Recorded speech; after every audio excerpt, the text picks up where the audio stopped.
talking a little bit about technology in a way. Yeah, we would like to try new things, but today, if we're honest, the amount of data is just so massive, and the amount of data, unfortunately, sits in so many different parts of the company that it is hard to be more transparent in your supply chain.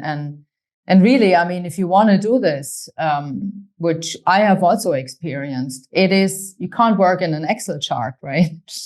So, but then on the other hand, there are so many technologies out there. I think it's like a big forest of technologies. And how do you find your way? What are the experiences you have made to get your data? Because that's what we want, right? We don't care so much about the tool, but we want transparency in the supply chain for various reasons. Yeah. I mean, there, Martina, I kind of share your disappointment, right? We have so much pressure and regulation coming our way. And it's hard to believe that in 2024, we still have the same exact issues that we had 20 years ago of not being able to see beyond the tier one without a significant effort. And even then, not being sure that the data quality is where it should be.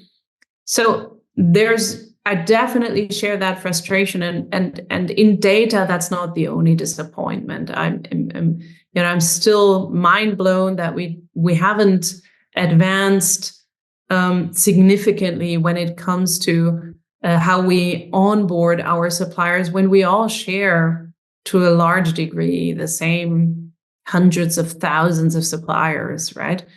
And how to integrate them to make things more low touch, no touch, the whole vendor master mess that we deal with.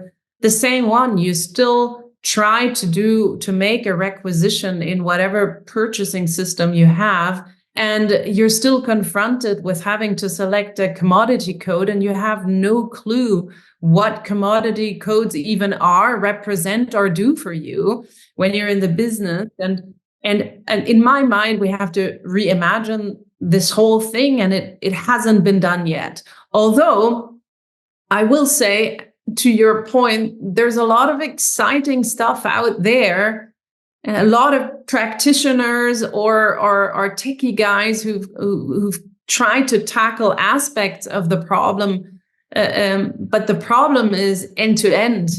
And the problem is, a company's desire to have a deep integration, right? And to have this seamless experience from end to end. And of course, when you then have, 35 different standalone solutions, right? And you need to integrate them and create that ecosystem, that's also not easy. So, I mean, how do you select? How do you navigate? There's a couple of things I would say. First of all, you need to have funds available to make investments, right? And we've always, and I've never taken the approach, let me ask the CFO if I can have some funds, right, to support something. So we've taken the hard approach of creating that financial flexibility within our budget to do that targeted investment. That's one thing. The second thing is, I mean, a lot of those investments into technology, novel solutions, has to go hand in hand with your operating model. I mean, if you have a kind of a bespoke interest in advancing your customer relationship management, then it might make sense to underpin that with a sensible technology or performance management or category management or sourcing, whatever it is, right, where you feel the need to make the investment. And so I think, never ever go off and design something that's not kind of linked to your operating model and the way you want to advance your function. So these things have to come together.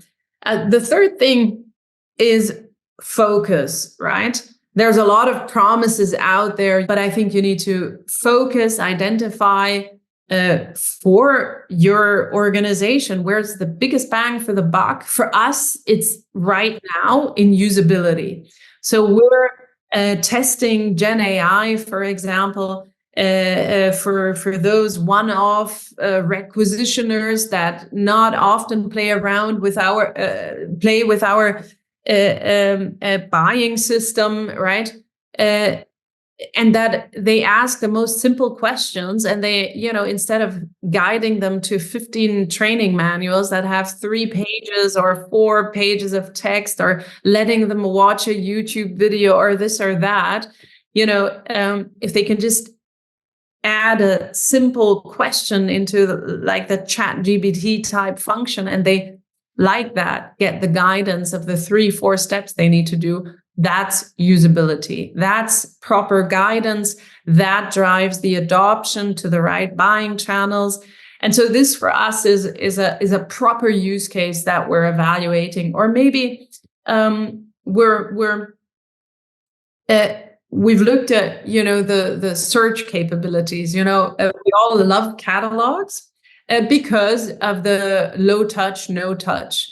But the reality is, punch out catalogs are so outdated, and they're still click heavy, and they're just not in par with the experience that we have every day.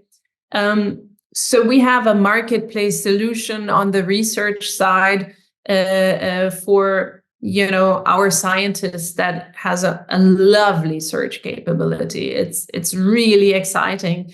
And now we're thinking about how do we take that same solution and bring that to other catalogs, right? So it's all about the experience. But that's just us, because we've narrowed it down to where we think we can have good impact right now with these technologies.